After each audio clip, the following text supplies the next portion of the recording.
ever sat down at the dinner table and wondered, where do my family traditions and customs come from?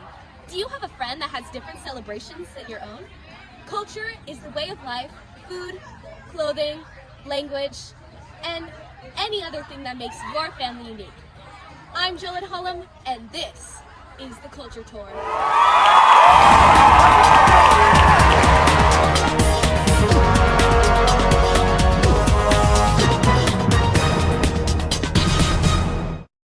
Our journey starts with Mesopotamia, with the invention of the wheel.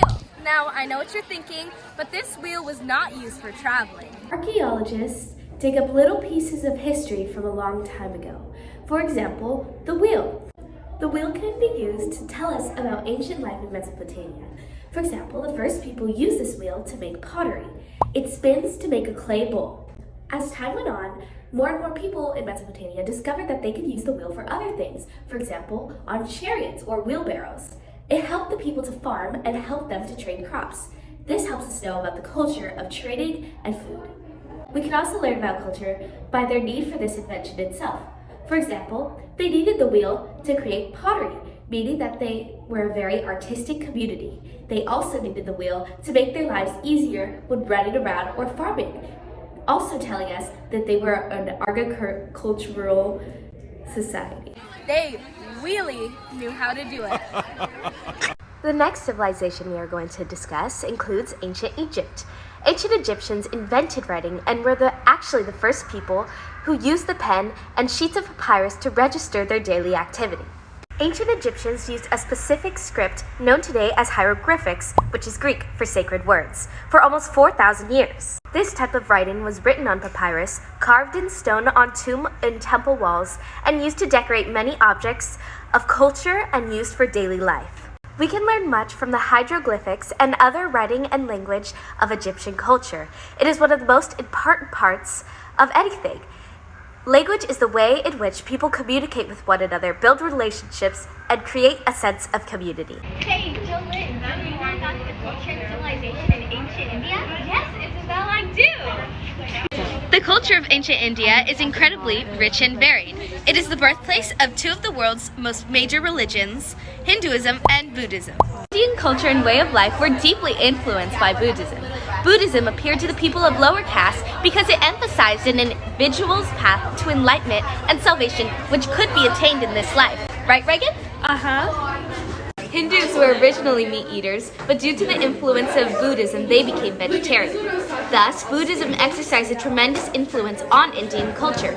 It enriched religion, art, sculpture, language, and the literature of India. But how did Hinduism influence Indian culture? Aaron, Hinduism reinforced a strict social hierarchy called a caste system that made it nearly impossible for people to move outside of their current social situation. Practice of religion provided individuals with moral compasses that would guide them with virtue and piety in India. The next civilization up for discussion is ancient China. Ancient Chinese people followed a lunar calendar.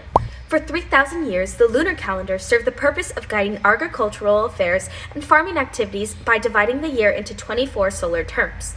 The solar terms are used to reflect the change of seasons, dividing the year into 4 seasons of exactly 3 months. This sparked Chinese traditions and celebrations of the New Year. Chinese culture contains the celebration of the Lunar New Year to usher out the old year and bring forth the luck and prosperity of the new one, therefore often including firecrackers, fireworks, and red clothes and decorations. Traditional holiday celebration was an essential part of harvest or prayer offerings.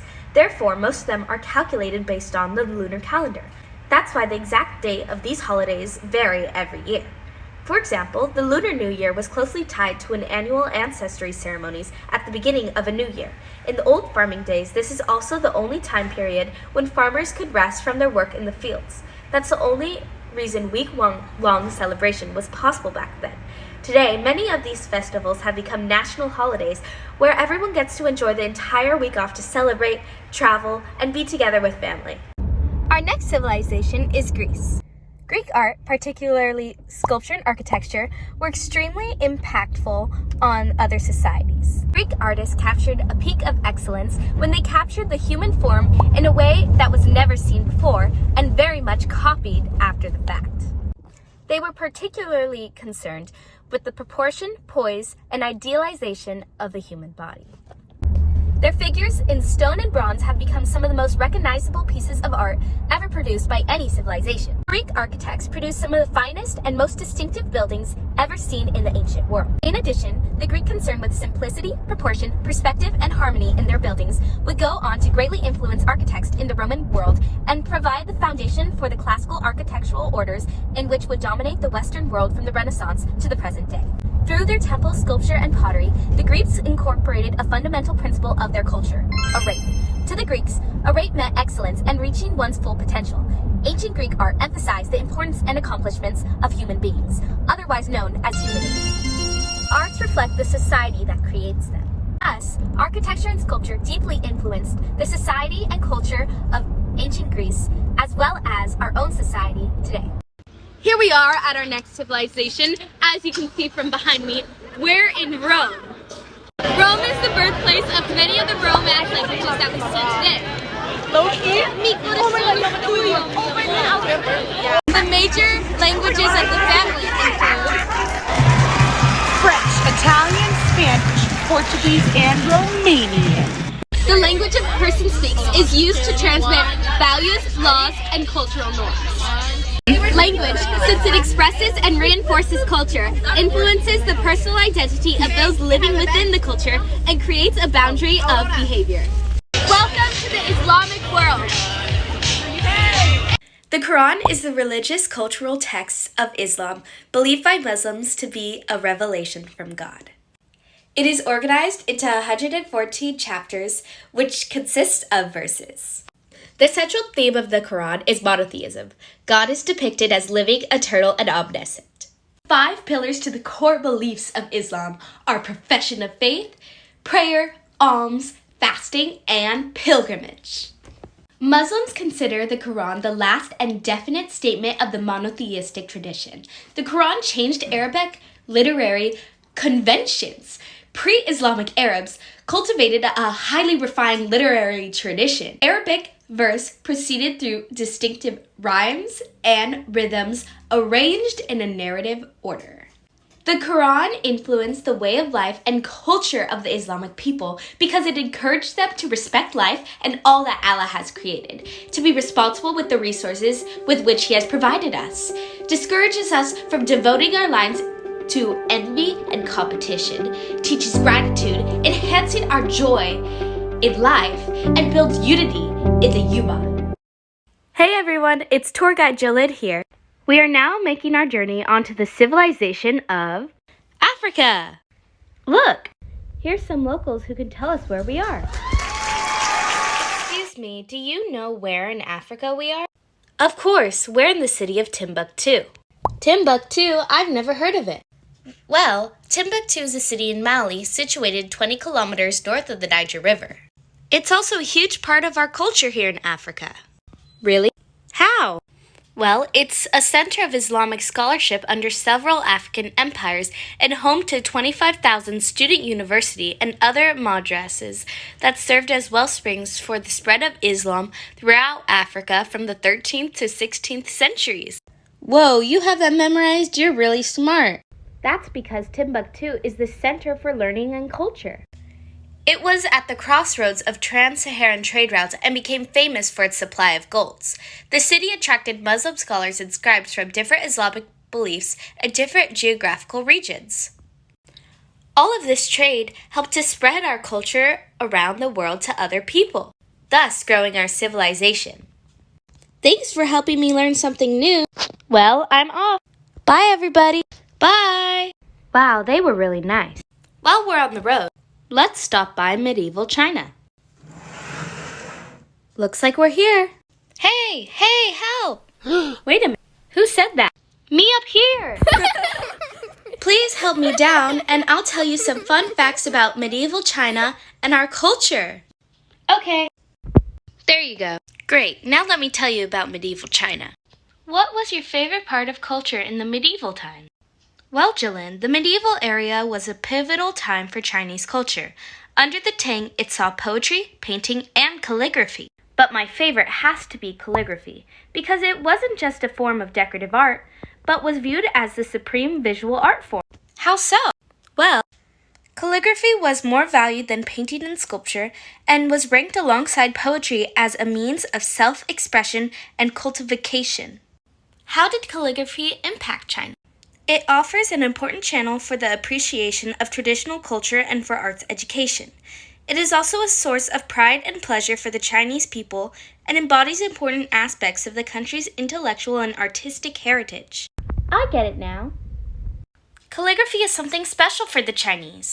That's right, it's not only an important part of traditional Chinese culture, but it is also a way of life for people of all stripes. Just like oil painting and sculpture in the West. It's as much of an artistic form as a spiritual anchor for many Chinese throughout history. Our next civilization is medieval India. One major cultural trend in medieval India is Sufism.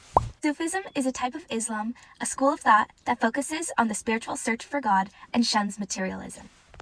There are numerous schools of Sufism throughout the world and in India itself. This all traces back to the Prophet Muhammad. Islam entered India in the 7th century as traders from Saudi Arabia traded in the western areas of India. In India, Sufism embraced numerous local Indian ideas, music, and dances. Sufism discovered two main disciples, Hinduism and Buddhism. But what does Sufism have to do with culture? Well, that's because Sufism has educated the masses and deepened the spiritual concern for Muslims everywhere. Our next civilization is Southeast Asia. Popular meals in Southeast Asia consist of rice, fruits, vegetables, fish, and spices. Sour fish soup and curry sauté, spiced or marinated meat on a stick that is barbecued, is very popular. Southeast Asians love to have bowls of rice or rice noodles with almost every meal. Aromatic, fresh ingredients are frequently used. Think sesame seeds, chilies, onions, soy, tofu, aromatic spices, and herbs like ginger, garlic, and basil. These traditional foods have been passed on from generation to generation. Traditional foods and dishes are traditional in nature, and many have an historic background behind them. Every dish has a story behind it and helps to bring families together. Now take our journey to the Byzantine Empire. If you look around, you see that there's many mosaics everywhere, which became highly popular during this time period.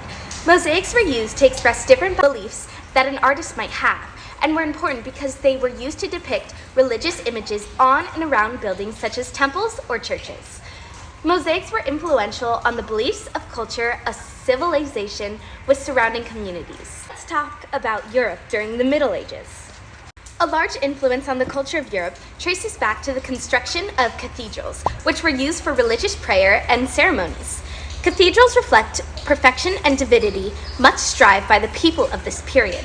They are the biggest churches held for Christian practice and were used to celebrate religion and spread ideas and morals. Overall, the church had a large impact and control over Europe and its culture. In the Americas, we see a network of roads, which were used to commute and trade with other people.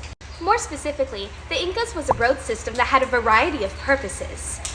For example, it transported people traveling through the empire and also was used for military and religious purposes. Roads facilitated the movement of armies, people, and goods across plains, deserts, and mountains. They connected settlements and administrative centers and provided an important physical symbol of imperial power and control. As a result of these roads, we find that the historical presence of the Inca Road improved educational, development, and labor outcomes. Our final stop on this cultural tour is Europe during the Renaissance, which was highly influenced by the printing press. The printing press was one of the most significant inventions of the Renaissance period, allowing for great advancements in communication to take place. By the work of the printing press, more than 10 million copies of books in Latin and other European languages were produced. Books became cheaper in price and available to anyone who could read them. Books were no longer chained in libraries. The spread of knowledge, both factual or not, exploded throughout Europe. Overall, the printing press helped to spread information quicker and to a wider audience. It is so significant that it has come to be known as one of the most important inventions of our time and drastically changed the way society evolved as a culture. for joining us on the culture tour. We'll see you next time. Bye-bye.